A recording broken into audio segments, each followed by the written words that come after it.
pendant ces 40 ans de migraine, j'ai développé une intolérance au bruit, à la lumière, aux odeurs, au toucher. Par exemple, les odeurs, pour prendre des exemples concrets, l'odeur de tabac, ça me déclenche une crise instantanément. Donc si, lors des crises, je dois m'allonger, il faut absolument pas que je sois dans un endroit où il y a cette odeur de tabac. Parce que alors là, c'est sûr que la crise ne passera pas. Je ne supporte pas non plus ce qu'on appelle les mauvaises odeurs, comme une transpiration très, très forte. Donc lorsque je prenais les transports en commun, c'était une souffrance pour moi. Ensuite, par rapport au toucher, alors lors des crises, bien sûr, ce que je viens de décrire, c'est encore plus exacerbé, mais au bout de 40 ans de migraine, cette hypersensibilité, cette intolérance au toucher est devenue quasiment un quotidien.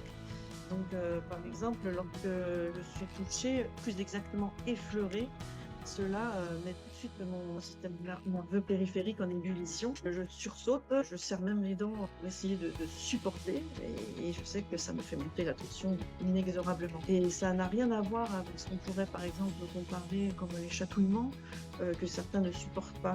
C'est vraiment une réaction épidermique qui est instantanée et qui peut même déclencher une crise si cela dure. La difficulté que j'ai pu rencontrer avec tout ça, ça a été, dans un premier temps, social.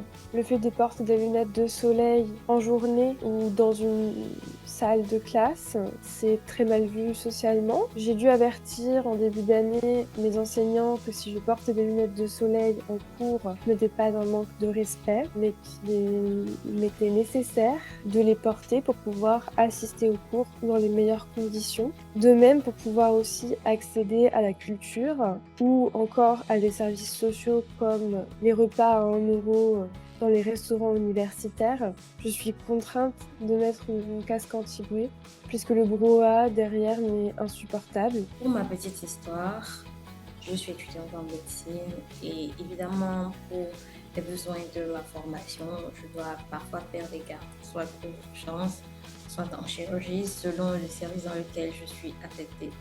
Donc, pour la petite anecdote, je me souviens que c'était lors d'une de mes gardes et vers la fin de la nuit et au début du petit matin, j'ai vraiment senti que là, la crise arrivait et que ça allait être très dur.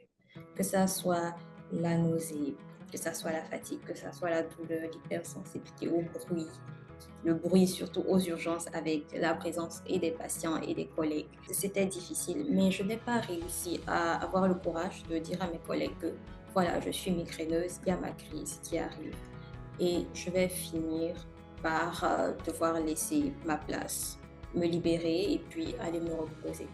C'est difficile parce que souvent c'est pris comme du manque de sérieux, c'est pris comme du manque d'engagement, surtout que je suis une étudiante et que j'ai des seniors qui attendent beaucoup de choses de moi. Comment pourrait-on expliquer l'hypersensibilité des migraineux, même en dehors de la crise migraineuse?